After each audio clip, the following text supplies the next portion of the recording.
Howdy everybody. I got my partner here with me. He insisted on doing the video. Well, he helped write it, so it seemed fair to let him assist today, didn't it? Hopefully he'll let me do most of the talking. I got to thinking that the video I done showed you a day or so ago, if you hadn't watched all my other videos, you might be a bit confused. And what I'm talking about is the one on DOGE and all the great work they're doing. Why, they've already reduced private sector income by $206 billion, and baby, they ain't done yet. If they can manage to reduce the federal government's debt, that'll reduce private sector savings by the same amount. Happy days are here again. Now, here's where I got to worrying. My longtime cowboy economist fans, all three of them, they'll know exactly what I was getting at. Sarcasm. But some of the newcomers may not. And heck, even old-timers need a refresher now and then. So what I want to do right now is I want to remind you how the federal government budgeting really works. And I want to use a concept invented by my wife, Melanie, called Harvey Bucks. Why, here's one now. That might be illegal, I don't know, to make a picture like that. But anyway, now she was a fourth grade teacher here in the state of Texas for 30 years. She's retired now, but she was able to go through her archives for me and find all this information here about her financial system in the classroom. And a Harvey Buck is what a student earned for good behavior, good grades, and other such positives. Got an A on an assignment? Harvey Buck. Held the door open for a classmate? Harvey Buck. You know, stuff like that.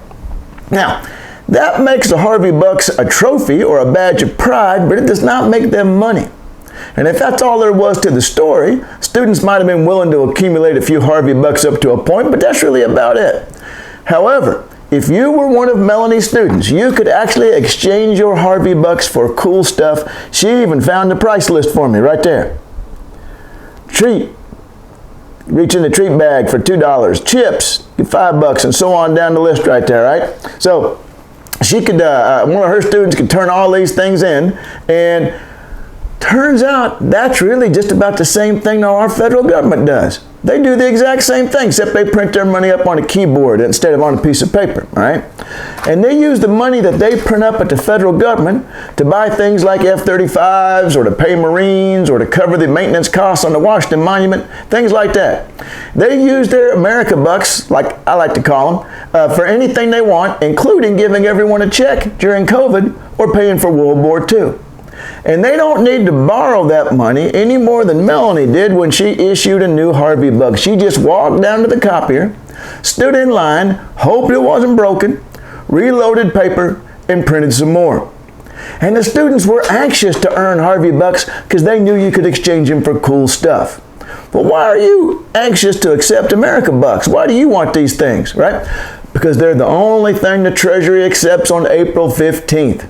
Just like with Harvey Bucks, you could buy a homework pass, kinda, so to speak, to keep you out of an assignment called going to prison for tax evasion, right? And the currency issue is creating a demand for their currency, thereby making it valuable. Now, the list of treats offered by the U.S. government isn't nearly as much fun as Mrs. Harvey's, but it does the trick. Now think about this. Whenever Melanie issued more Harvey Bucks as rewards for good behavior than she collected for items on the price list, she ran a deficit. She spent more Harvey Bucks than she earned, a budget deficit. Now note that she still doesn't have to borrow any from anybody else to do this. She just goes down to the copier and makes some more. But stop, wait. Basic accounting tells us that for every deficit, there must be an offsetting surplus. And who got that surplus of Harvey Bucks? Her students. Whenever she spent in deficit, they enjoyed a surplus. Whenever the U.S. government spends in deficit, we get a surplus. And the accumulation of all previous Harvey Buck deficits that Melanie had, minus any surpluses, those yielded the total debt of Mrs. Harvey to her class, her national debt, if you will. But that's simultaneously the class's total of Harvey Bucks savings, their assets. Oh, see ya. Well, I guess it got a little boring. So when we reduce the size of Mrs. Harvey's Harvey Bucks national debt, we reduced the size of the class's total Harvey Bucks savings.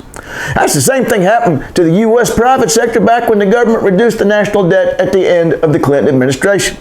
You look up the data, they're not secret, not yet anyway. The private sector debt skyrocketed. Now hopefully you're getting some of the sarcasm from my DOGE comments. It was biting humor. But wait just a dang minute, you might say. The U.S. government sells treasury bills to borrow money. They don't have to go to the copier like Miss Harvey, or they don't get to go to the copier just like Miss Harvey. That's not true. Now, as I already said, they just use a keyboard, but they do face a different constraint related to both the legal requirements that are placed upon them and the need of the Federal Reserve to hit interest rate targets. Now, I don't want to get too complicated, so let me just do a real simple example here. Hey, what if Mrs. Harvey's principal had not allowed her to run Harvey Bucks deficits going into the weekend? What if instead Melanie had to absorb any Harvey Bucks deficits every Friday by buying them with what I'm going to call Harvey Promises to Pay, or Harvey Pops? It would work like this. Say that during the week she had issued 10 Harvey Bucks, and during that week students had spent 4 to buy stuff on the price list, maybe 2 treats, all right? That left Mrs. Harvey with a deficit of 6 Harvey Bucks. Now, remember, she has a rule placed upon her. She doesn't have to do this, but she's been told she has to. So it's not an economic requirement, it's a legal requirement. She is not allowed to let things lie there. So on Friday, she sells 6 Harvey Pops, Promises to Pay, for the outstanding amount, 6. Now, why do students exchange their Harvey Bucks for Harvey Pops? Well, the Pops are virtually cash-like. Since they know Mrs. Harvey is good for it, she will pay them back. Plus, they pay interest. I don't know, 1%, 2%, whatever. Just like government treasury bills. Treasury bills are virtually cash-like since it's impossible for the U.S. to be forced to default on debt in dollars. I can point you to a video that explains all that.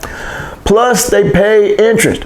So, the Federal Reserve and the Treasury use Harvey Pops, or in this case Treasury bills, to soak up any excess funds in the system, in part because the government is required to borrow the money to use to cover deficits, although with a very flexible timeline, I might add, which is why they don't need to borrow first and spend second. They can go ahead and spend and then soak up the money second. And in part because the Fed doesn't want them new funds to drive down interest rates and make them miss their interest rate target. Hence, even with the requirement that the government is forced to sell treasury bills, financing a budget deficit is still no different than Mrs. Harvey using the copier to make more Harvey Bucks. And DOGE is therefore addressing a problem that does not exist. We don't need to find money to pay for the debt and the deficit from tariff revenue. Now note that this does not mean that there is no consequence to Mrs. Harvey increasing her Harvey Bucks deficits or national debt, or the U.S. doing so. It's just that the consequence is not a reduced ability to repay. They can always do so. But what if Melanie had issued so many Harvey Bucks that no one had to do any homework for the rest of the year? Look at item number 4. Get you a homework pass for $10. Or if they ran out of stuff in the treat box or the grab bag or the big box.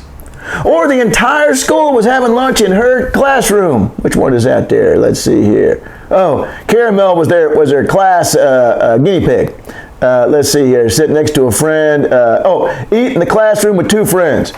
What a world she had created for them. But anyway, so the problem, or the issue is rather, oh, here comes my buddy again. Come on. Is that there absolutely is a limit to what she can issue, but it's resources, not money.